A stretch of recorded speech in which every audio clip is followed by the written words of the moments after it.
Big real estate wants the wrecking ball in the historic core. And that's what they want, because it's all accessible to Grand Central, it's accessible to Penn Station, accessible to Lower Manhattan, it's accessible to Midtown. That's what they want. If you haven't met me before, I'm Lynn Ellsworth. I'm an economist. I am a researcher, but I am also an activist. I founded the Tribeca Trust, the Friends of Duane Park, the Citywide Land Use Coalition, the Empire Station Coalition, and Human Scale NYC.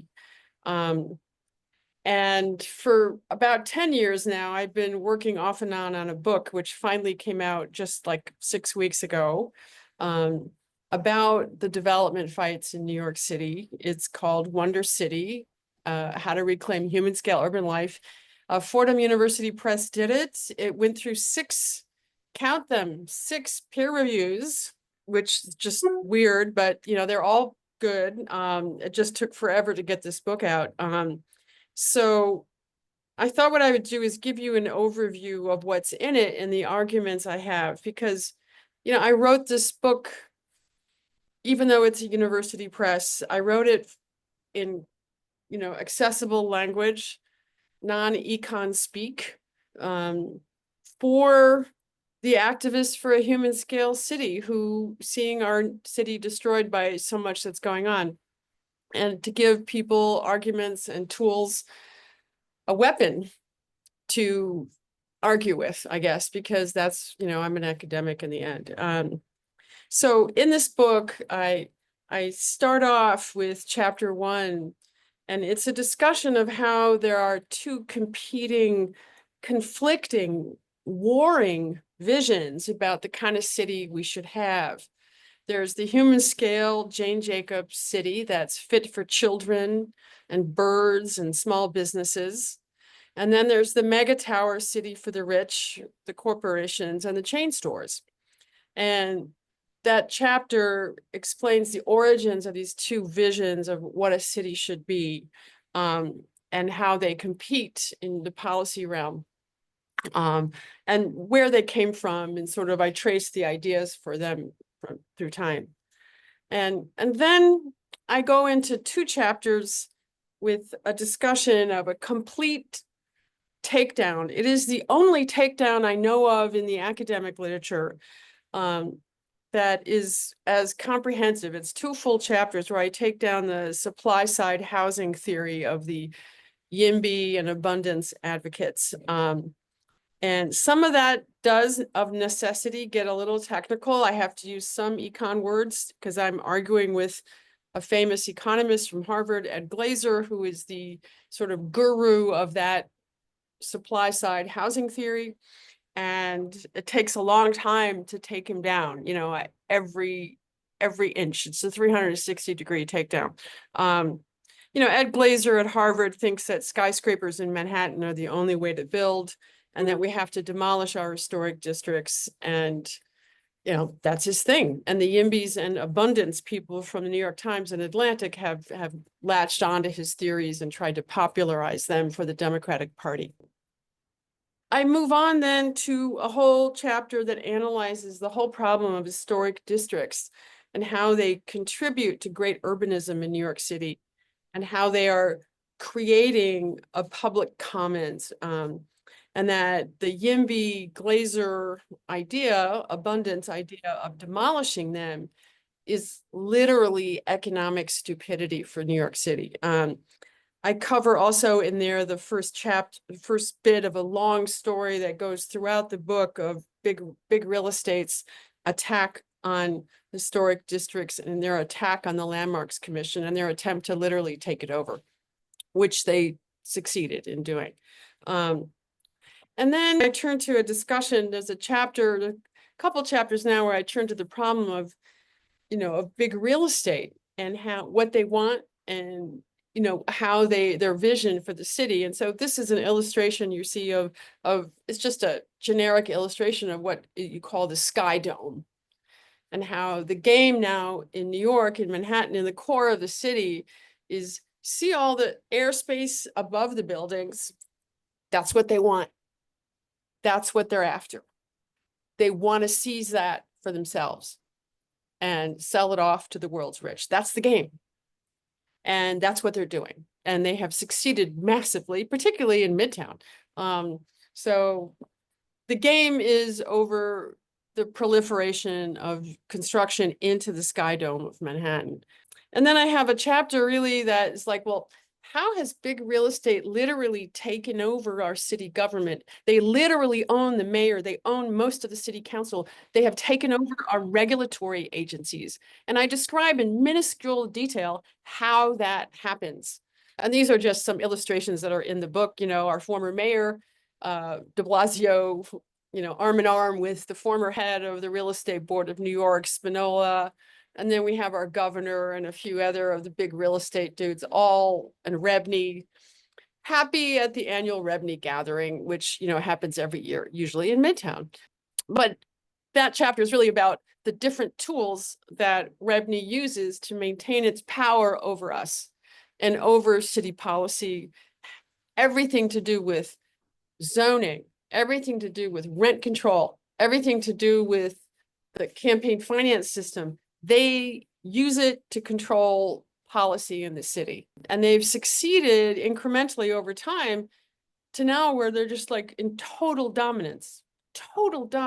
I give lots of detail and empirical evidence about that. So then I sort of shift gears in this book and I talk about the problem of the modernist architects who have worked hand in hand with big real estate to destroy the historic city, particularly New York, but all the historic cities of the United States. This is a picture of their charter, their desiderata of what they want to do, written by Le Corbusier, an architect who is their founding guru. And basically they say that they are morally obligated to destroy the historic city and rebuild it anew. And modernist architects are trained to sign into that. Most of them don't even know that it comes from this book, but because they don't read books. Architects don't read books, they look at pictures. But I sort of trace the ideology of modernist architecture and how it's hostile to great urbanism. So in that chapter, I do some fun things. I present a series of 10 pictures of world famous architects and discuss the issue of their hypocrisy. So this is an example of de Meuron and Herzog. They're famous Swiss architects who designed the Jenga building in Lower Manhattan, where I live. But their offices are in one of the most historically protected cities in the world, Basel, Switzerland, and that's their headquarters where they started their design work. That little lovely building in Basel. Here we have a picture of Frank Gehry, Mr. Skyscraper, who designed, the Spruce Street building in Lower Manhattan. And where does he live?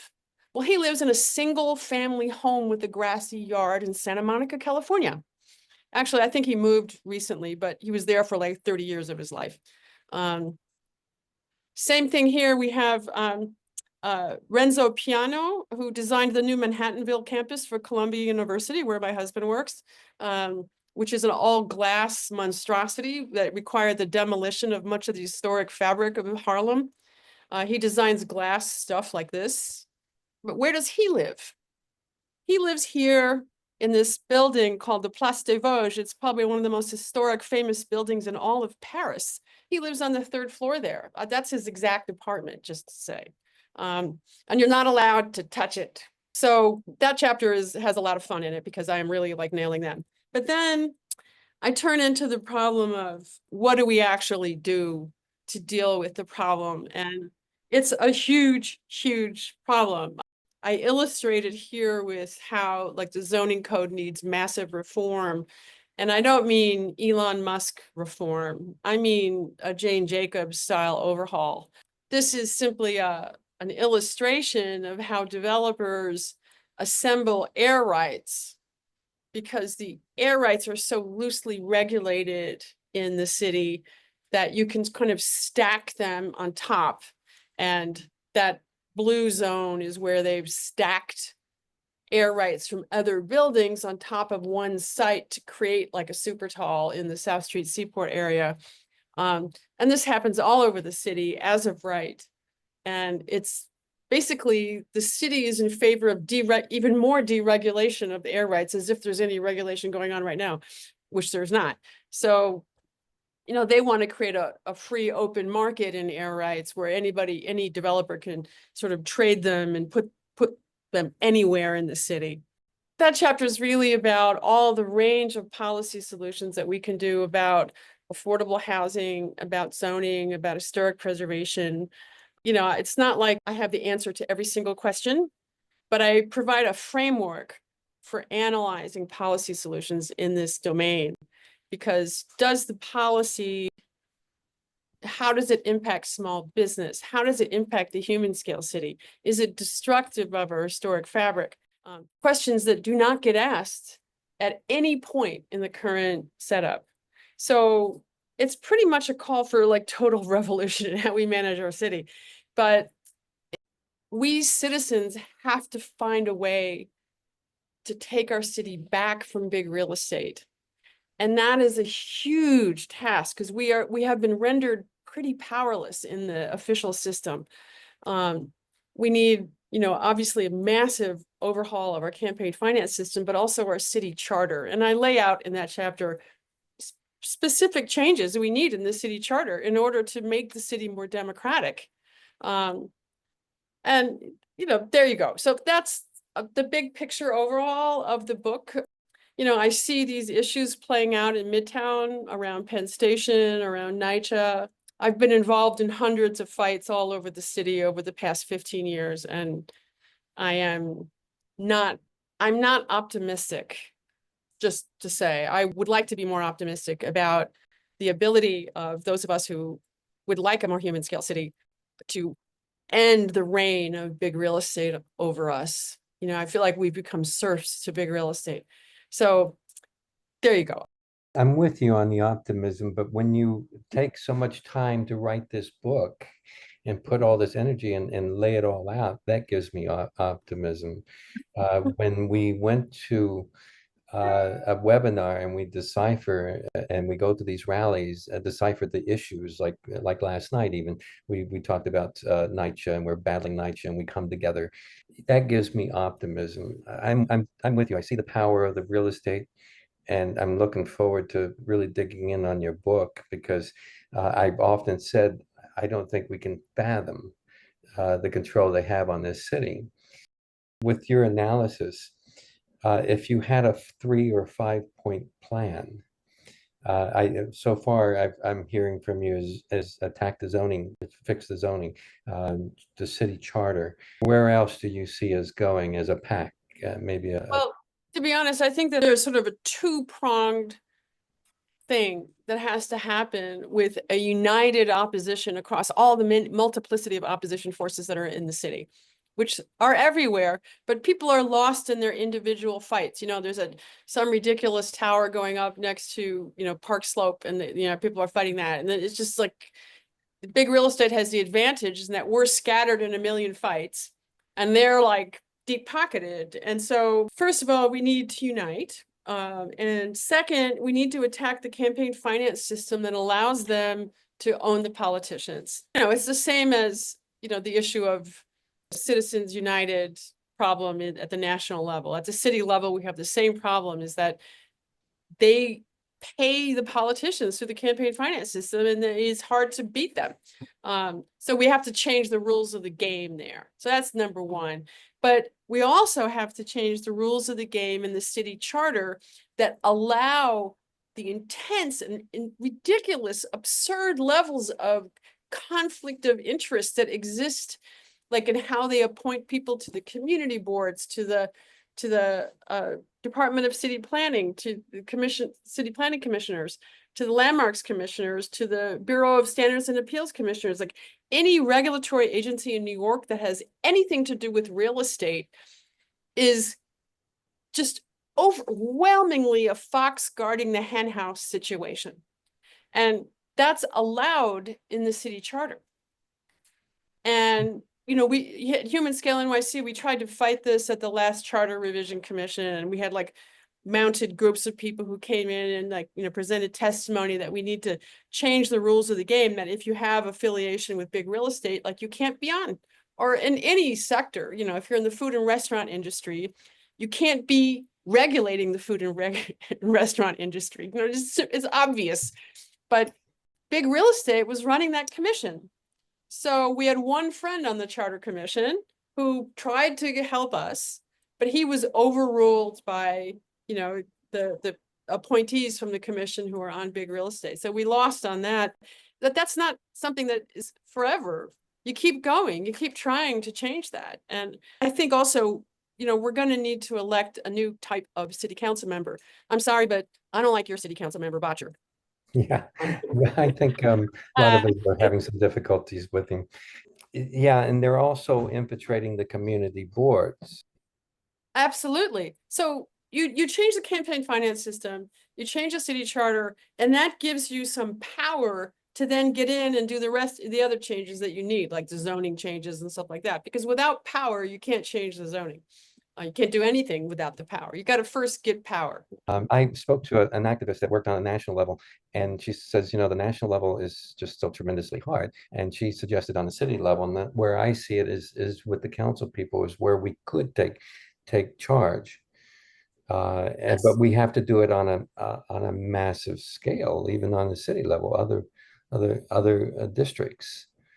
I know. Well, I think one thing that's optimistic to me about the Mamdani scenario that just played out is, you know, look, I've been a member of my Democratic club in Lower Manhattan, you know, the Downtown Independent Democrats. I've been a member of the Democratic Socialists of America. I know both deep inside. And I'm like, you know, I'm so delighted that the political clubs got spanked in this election. It's just like, and I'm like, well, the young people are coming out and kicking ass. And I know people, I know the criticisms of Mamdani, and I agree with some of them. I'm delighted to see young people coming out. Yeah. And I remember when I was young, I'm 68 years old, but I remember when I was like 20 years old and I thought, you know, you could change the world, and they still think you can change the world. Isn't that great? Yeah, it gives you energy. Yeah, it really gives me a little hope too. And so we need to support them. And Rashida, go ahead, Rashida. I'm from the activist world, and I'm working with the New York State Council of Churches now, and with their Interfaith Affordable Housing Collaborative. And I see the dichotomy between trying to change zoning and rezoning to help churches build, where there may be this entity or entities that come in that are actually doing the big skyscrapers and taking over the you know the light and the air that's left in New York City, and that's expanding into the tall skyscrapers. And so, you know, and you know, that are tearing down historic structures. So I kind of am in this space where you know, I'm actually glad it didn't pass this year. We have some chance to restructure the bill, that we want to work in ways to protect historical structures, but we want to make sure that churches, particularly those that have historic buildings, are not just living in museums that are crumbling around them. Because the problem is you have where churches are looking to sell, to build high, you know, sell air rights, because there is not a, there's no comparable income coming in. There aren't programs out there that are helping them maintain those structures, and they're crumbling. So then they're getting desperate and looking to sell. And then you have the developers who come in and they're like, well, we want to build, you know, to the heavens, and they're just coming in. So I see a need that we have to find a way to merge the desire to keep neighborhoods historic and human scale, and help, you know, these entities that own these historic structures preserve them, make that I don't want to say worthwhile, but make it so that they can do that. Because the problem is, like, you know, you have a church and literally the ceiling is falling in, and they're looking at a developer who's going to pay them $3.5 million, and they're saying we can't sustain. So I'm really looking at how we can make it work, because ultimately what you're saying for the ideal city of the Gene Jacobs vision is more ideal than what we're seeing being built. But how do we make sure that that vision is able to be implemented? This is a really interesting and tough question. I've thought about it a lot. I have interesting stories about that because my best friend from high school, Gretchen Lord, lived in Midtown. And, you know, the little church around the corner, the Actors Church, like on 24th, 26th Street, I forget. But she was on the vestry when they decided, you know, their church was crumbling. The roof was crumbling in, it was leaking. And, you know, it's this gorgeous historic building. She was actually even married there. And she was on the vestry and she, you know, helped negotiate a deal to build this giant, insane, tall tower right next to the church so that the church could have like a little space, and, you know, and the church got a little deal out of it. And then she now lives in New Jersey, doesn't even live in the neighborhood anymore, and walks around there and she goes, oh my God, what did I do? What did I negotiated that, she says. And I am sorry that I did that. But the problem is sort of twofold. The first is that we have a legal problem that we are not allowed, the separation of church and state does not allow us to kind of run roughshod over what a church might want to do. That is a huge problem. So our only weapon is the Landmarks Commission, which unfortunately has been taken over by big real estate, so is no longer playing its role. Landmarks Commission can regulate that and, you know, stop the most extreme versions. The second part of the solution is that we don't have a dedicated income stream for churches that no longer have viable congregations. Let's remember that all these churches were built by local congregations who put the money up to build them, right? Those local congregations are gone. There's nobody willing to do it anymore. They don't have enough religious observers coming in with some money. So like they had when they first built the church. So there's not enough of an income stream, of which there have been many proposals on the table to create a dedicated income stream so that churches can come and say, well, look, instead of selling out to a big real estate developer, you know, can you give us some money to fix the roof so we're not leaking anymore? And that money is in tiny supply. Basically, there's almost none of it. The Landmarks Conservancy has a tiny fund for that, and that's the rest of it. But there are plenty of ways to create that revenue stream for them. And the city has to want to do it. Yeah, I know a few churches who are struggling with just that too. You know, Metro Baptists, or they work on grants and they're real close here and they do some incredible work. You know, they have some nonprofits. They support the homeless issues and coat drives, and they've destroyed. Well, it's not livable for families, and so you know, who congregates at a church or the community. So they're really kind of, it boils down to destroying our families, our community. Right. Yeah. The city has to want, look, there's solutions here. They're all political. Yeah. It's changing the rules of the game, and it's finding us. Look, it doesn't cost that much to fix a roof. It really doesn't, especially Right. these little buildings, you know, it really doesn't. So the churches can't be greedy. And I'm going to yell at the Catholic Church on this, because look what they did at St. Patrick's Church, which was not even in disarray on Fifth Avenue.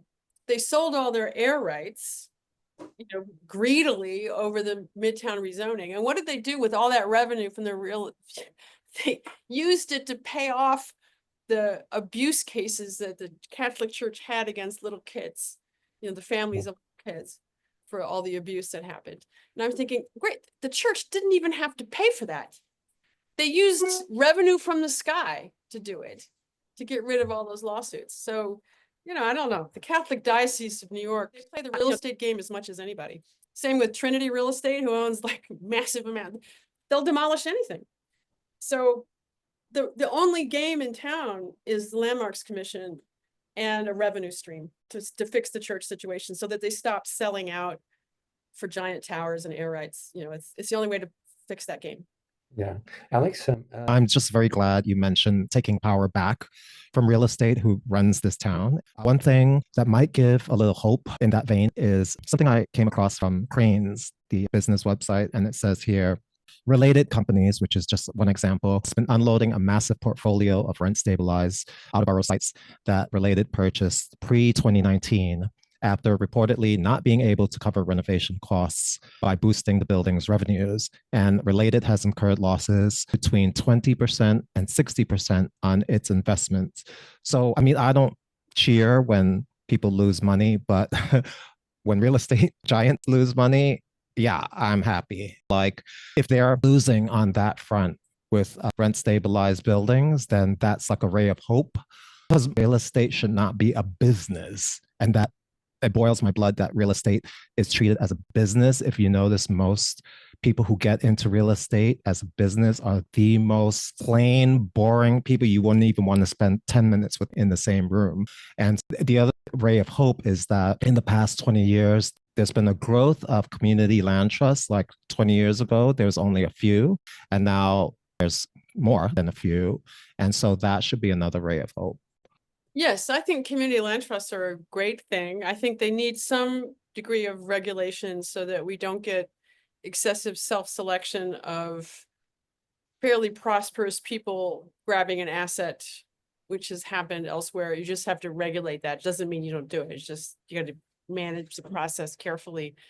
But you know, when they did the reforms, the tenant reforms a few years back, big real estate was all complaining, oh my God, you know, we won't be able to maintain these rent stabilized buildings. Oh no, what do we do? And New York State Senator Liz Krueger said, well, yeah, stop. You can't gentrify these buildings up the wazoo, because your idea of maintenance is to gentrify them with a higher paying tenancy. And what we see is, yeah, a lot of buildings are going to be a little shabbier. But if the heat's on and the elevator's working and there's no rats and the water's, you know, keep it functioning, you know, a non-gentrified city is going to look a little shabbier, and that's okay. And I think that people have gotten so used to the look of gentrified New York, they kind of forget what it was like in the late 60s, early 70s, when everything was falling apart. And it was still a great city. A great city can have poor people too, you know, who can't gentrify their building up the wazoo. Like, you know, that vision of an excessively gentrified city full of rich people where we, you know, because that is the real estate vision, is we got to get rid of the poor people, poor being anybody less than, you know, I don't know, $300,000 a year. Get rid of them so we can have all the rich here. So we have to transform the housing for the rich. And I mean, that's the plan. You know, it's time to stop that plan. And they keep bringing it up in different forms, using different words, different reasons why they have to do it. I just wanted to thank Lynn really quickly for bringing up the need for some light regulation with community land trust, because you have the right idea for making the integrity what it should be. So I see Caitlin has her hand up. Yeah. Hi, Lynn. Thank you. Good to see you, and congratulations. I'm looking forward to your book. And I feel like it feels really important right now with the city of Yes. I feel like in New York, you know, people are just starting to wrap their heads around the impact of city of Yes on their communities. And so I'd love to hear your thoughts about that. I don't know if you've done an analysis of it, but just last night, some of us were on a webinar specifically about Related's proposal to demolish Fulton and Elliott Chelsea houses. And now one of the alternatives in the proposal that they don't have to, that they can then circumvent and not go through the ULURP process, is because of City of Yes. And so I think we all have to watch this, because they're basically, it's again, kind of cutting, it sounds like, you know, your analysis is about obviating any kind of regulation, right? The deregulation, commodification, globalization of real estate, that's part of the financialization of housing. And so City of Yes is that, right, on steroids, and has implications for every community. And yet I feel like there hasn't been you know, a really cogent takedown of City of Yes in a more public forum. So we're all just kind of seeing it all, you know, now for our community. and specifically for looking at the impact on NYCHA campuses. And I guess I also, just like when I was hearing you talk about gentrification, I felt like I was starting to, feel the flames of like, just about, the kind of the class race, the ways in which racial capitalism, right, is then part of this overall infrastructure. And so kind of calling it out. And that's why I do think the Zohran Mamdani win is something, and yet we have yet to, see how it'll actually impact housing, since his main issue has been freeze the rent. But that's just, that's really important. And of course, last night, the rent guideline boards went, they voted to increase it, but for rent stabilized, but, really, thinking about public housing and about also those who are kind of left to try and navigate the market rate housing. Anyways, blah, blah, blah, blah, blah. I'm just going on and on. I would love to hear your analysis of City of Yes. I would love for all of us to do a kind of have deeper conversations and think about that impact. Well, City of Yes is taking a fire hose to the regulatory framework around real estate across different city agencies. The sneaky way that they pull it off, I mean, there's a couple ways that they pulled it off. One is that they throw in some good things and they emphasize the good things, like, oh my God, we shouldn't have parking requirements, no parking requirements has been an ask forever. Like, that's like a no-brainer, but it's a good thing. We don't need parking requirements to build. But so they throw that in, and then they emphasize that. And then, they emphasize like a bakery is going to succeed now on the second floor. They put in all this stuff, and it succeeds. It succeeds because we have an ignorant citizenry who is not awake to the takeover of the city. And they win. They won. Let me just say, they won. City of Yes passed. Yes, there's a lawsuit, but we know how those goes. I don't mean to be cynical about lawsuits, since I've been involved in quite a few and paid money into quite a few, always on the losing end. So I feel a little bit like, I can't do that anymore. But they won. So to me, it's much more revolutionary in the sense that, we need, and to be honest, I don't think Mamdani is it on this particular front. I feel like the DSA, who I know fairly well, I feel like the DSA has been infiltrated excessively by sort of a YIMBY ideology, abundance ideology, an Ed Glazer ideology of build, baby, build. Like, the problem is a shortage of housing. The problem is not really a shortage of housing. Yes, we need to build. Of course we need to build, but New York is built out already. It literally is built out. So if you're going to build something in New York, in most cases, you have to demolish something first. Robert Moses recognized that fact in like 1935. So, so who gets the wrecking ball? Yeah. Who gets where are we going to aim it? And that's now a political factor. And big real estate wants the wrecking ball in the historic core. Why do they want the wrecking ball in the historic core? Because that's where the transit is. They don't want to build in they will build, and they are building, and they are speculating in the outer boroughs. But the big money for them is in the historic core, which includes Brooklyn and a little bit of Queens, not much, the waterfront now. And that's what they want, because it's all accessible to Grand Central, it's accessible to Penn Station, accessible to Lower Manhattan, it's accessible to Midtown. That's what they want. And, I think that to fight City of Yes at this point, I'm just strategically, I don't know how to win that unless we have a mayor who gets the point that it's wrong for the city. That deregulation, the fire hose of deregulation, is not the solution to the problem. We need regulation. Capitalism creates massive problems. Yeah. Capitalism also lays golden eggs. It's a dragon. It lays golden eggs, it breathes fire at the same time. How do we control it? We can kill the dragon, then we don't get the golden eggs, we don't get the fire, then we don't, okay, so we don't get the fire, but we don't have the golden eggs. Regulating capitalism, that's kind of where I come in. I'm thinking, well, we need a better system for how we regulate our capitalism. You know, I'm a small scale capitalism kind of person, but we need a mayor with a vision about that. And, you know, I feel like, can we get to Mamdani about that? Can we talk to him? I don't think so. I think he's already gotten talked to by the YIMBY people. Freezing rents, we've done it before. It works on the 1 million stabilized units. In my book, I call for a legal change so that all rents, there's no such thing as a market rent, that every rental unit in New York should be stabilized.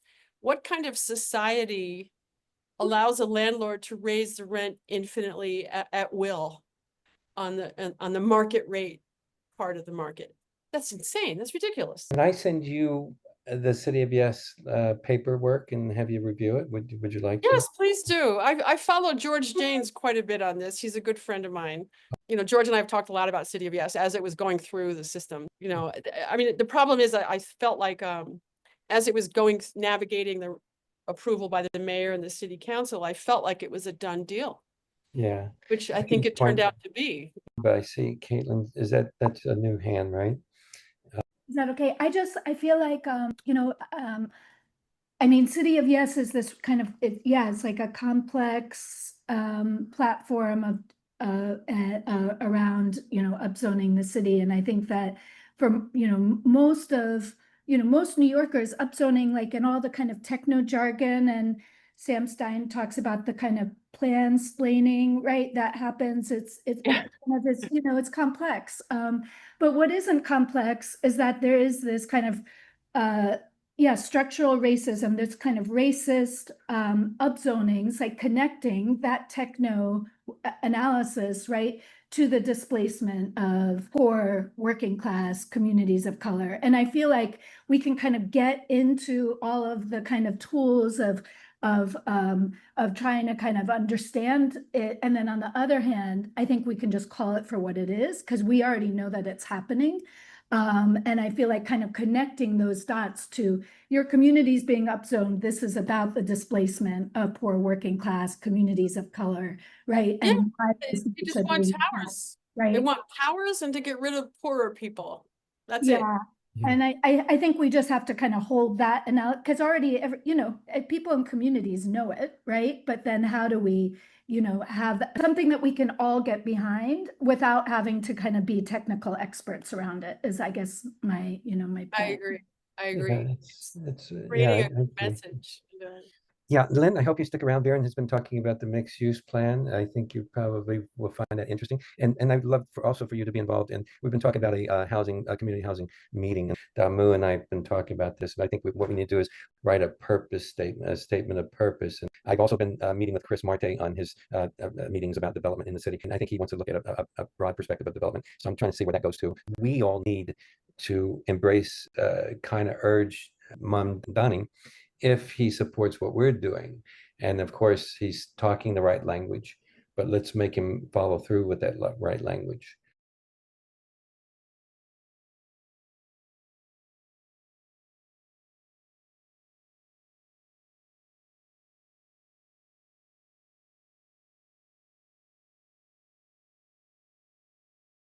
You know, I'm a small scale capitalism kind of person.